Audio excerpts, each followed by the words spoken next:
હું તમારા માટે લઈને આવી છું બટેકાનો નવો નાસ્તો। તો વિડીયોને લાસ્ટ સુધી જોજો। તો ચાલો આપણે વિડીયો શરૂ કરીએ।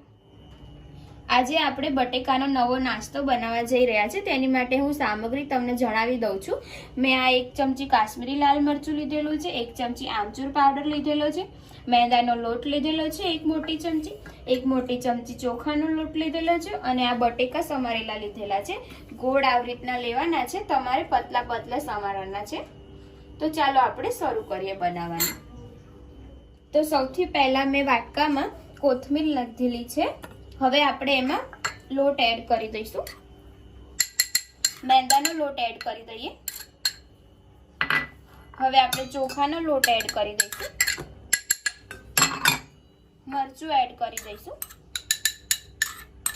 આમચૂર પાવડર એડ કરી દઈશું,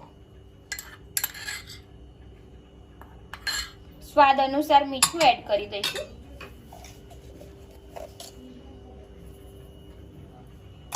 હવે મિક્સ કરી દઈશું। હવે આપણે આનું સરસ પતલું એવું કઢી જેવું ખીરું આપણે બનાવવાનું છે। બહુ જાડું પણ નથી રાખવાનું અને બહુ પતલું પણ નથી રાખવાનું, એટલે હવે આપણે થોડું પાણી એડ કરીશું અને હલાવતા રહીશું।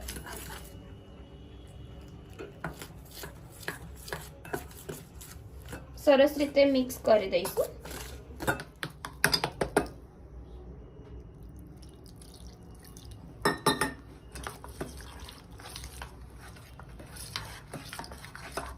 આ સરસ થઈ ગયું છે, તમે જોઈ શકો છો। આપણે બહુ પતલું પણ નથી રાખવાનું અને બહુ જાડું પણ નથી રાખવાનું, બટેકામાં ચોટે એવી રીતના આપણે રાખવાનું છે।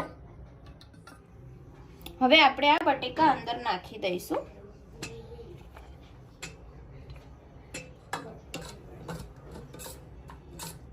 હવે આપણે આને તળી લઈશું। તળવા માટે મેં તેલ લીધેલું છે। એક કડાઈમાં તેલ ગરમ થવા મૂકી દઈશું। તેલ ગરમ થાય એટલે આપણે આ તળવા નાખવાનું છે અંદર।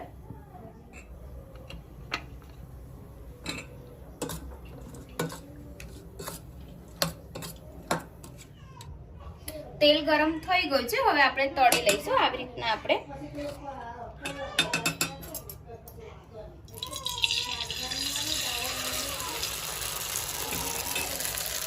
બહુ જાડો લોટ રાખીશું તો પછી ભજીયા જેવું થઈ જશે, એટલે આપણે પતલું જ રાખવાનું છે।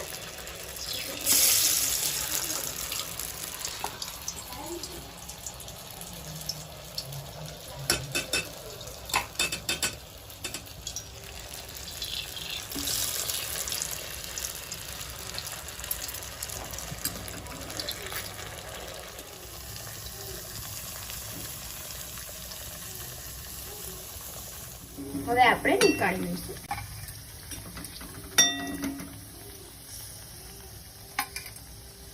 એકદમ ક્રિસ્પી અને બહુ જ સરસ લાગશે।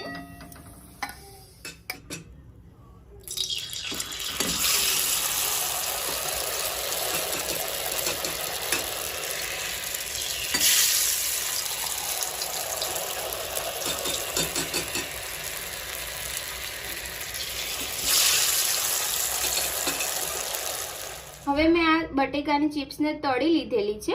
હવે આપણે ઉપરથી માયોનીઝ અને ચીઝ એડ કરી દઈએ। માયોનીઝ લગાવી દીધું છે, હવે આપણે ચીઝ છીણી લઈશું। ઉપરથી ચીઝ છીણીને એડ કરી દઈશું।